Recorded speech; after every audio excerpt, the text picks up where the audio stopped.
ഞാൻ വീട് വിട്ട് 2 ദിവസം മാറി നിന്നാൽ മതി.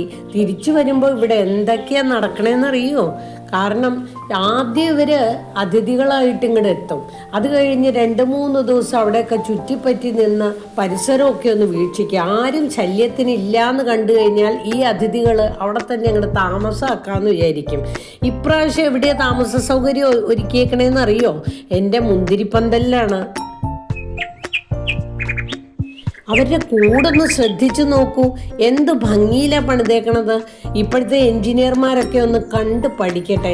കാരണം ആ എൻട്രൻസ് ഉണ്ടല്ലോ, മഴ പെയ്താൽ തന്നെ കൂട്ടിനകത്തേക്ക് വെള്ളം ഇറങ്ങാത്ത പോലെ ചെരിച്ചിട്ടാണ് പണിതിരിക്കണത്. താഴെ കൂടി ചെന്നിട്ടാണ് കയറണത്.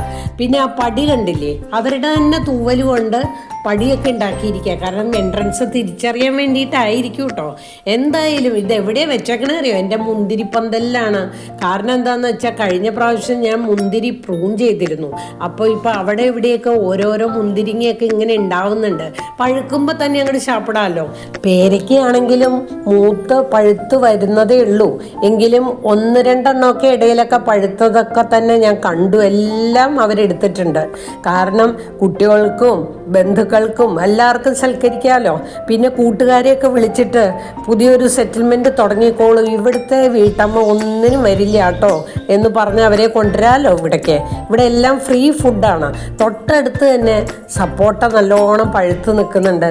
അത് ഞാൻ വന്നപ്പോൾ തന്നെ കണ്ടു. മുറ്റത്തൊക്കെ സപ്പോട്ട കൊത്തി ഇട്ടിട്ടുണ്ട്. അപ്പോൾ ഇവരുടെ കൂട്ടുകാരായിരിക്കും അത്. എന്തായാലും അടിപൊളി ജീവിതമാണ്. സ്വിഗ്ഗിയും സൊമാറ്റോ ഒന്നും വേണ്ടല്ലോ.